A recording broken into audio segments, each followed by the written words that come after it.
જૂનાગઢના ભવનાથ ક્ષેત્રમાં લાલ સ્વામીની જગ્યામાં આવેલા કસ્બા પાર્ટી પ્લોટમાં ગત તારીખ 16ના રોજ ચોરી થયાનો બનાવ બન્યો હતો, જેમાં અજાણ્યા ઇસમો દ્વારા લગ્નમાં આવેલા મહેમાનનું લીલા કલરનું પર્સ ચોર્યું હતું, જેમાં સોનાનું મંગળસૂત્ર, સોનાની બુટ્ટી, મોબાઈલ, એટીએમ કાર્ડ, જરૂરી દસ્તાવેજો હોવાનું ફરિયાદમાં નોંધવામાં આવ્યું છે. ચોરી થયા બાબતે ભવનાથ પોલીસ સ્ટેશનમાં ગુનો નોંધવામાં આવ્યો છે. આ ગુનાની ગંભીરતાને ધ્યાને લઈને જૂનાગઢ ક્રાઇમ બ્રાન્ચ દ્વારા બાટલીદારો તેમજ સીસીટીવી ફૂટેજની ચકાસણી કરાઈ હતી. ત્યારે ક્રાઇમ બ્રાન્ચે એક સગીર અને 21 વર્ષના મધ્યપ્રદેશના અનકેશ ગજેન્દ્રસિંહ નામના 2 તસ્કરોને ઝડપી આગળની કાર્યવાહી હાથ ધરી છે. બારના રોજ જૂનાગઢ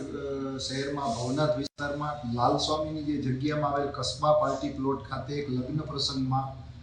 દિવસ દરમિયાન મહેમાન બની અને ચોરી કર્યા અંગેની એક હકીકત મળવા પામેલ હતી. આ અંગેનો ગુનો ભવનાથ પોલીસ સ્ટેશનમાં જાહેર થયેલો હતો.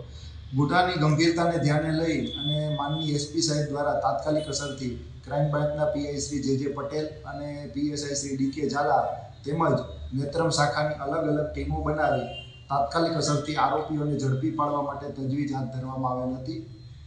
આ તપાસ દરમિયાન ક્રાઇમ બ્રાન્ચને એવી હકીકત મળવા પામેલ હતી કે બસ સ્ટેન્ડની બાજુમાં અશોકનગર ગેટ પાસે 2 શંકાસ્પદ ઇસમો શંકાસ્પદ વસ્તુઓ સાથે આટાફેરા મારે છે, જેથી તાત્કાલિક અસરથી ક્રાઇમ બ્રાન્ચની ટીમોએ ત્યાં પહોંચી અને આ બંને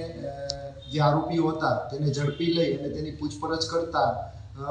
ભવનાથ વિસ્તારમાં કસ્બા પાર્ટી પ્લોટ ખાતે જે ચોરી થવા પામેલ હતી તેનો મુદ્દામાલ આ આરોપીઓ પાસેથી મળવા પામેલ હતો. તેમજ આ આરોપીઓએ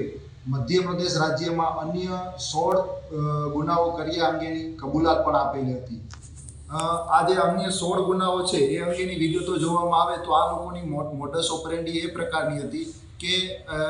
એક જોવેનાઇલ આરોપીને સાથે રાખતા અને જોવેનાઇલ આરોપી છે એ સૌપ્રથમ રેકી કરી અને લગ્ન પ્રસંગેથી પર્સ કે કિંમતી વસ્તુઓ તપડાવી અને બહાર નીકળી અને આ મુખ્ય આરોપીઓને પહોંચાડી દેતો અને પછી આખી ગેંગ આ રીતે પોતાનું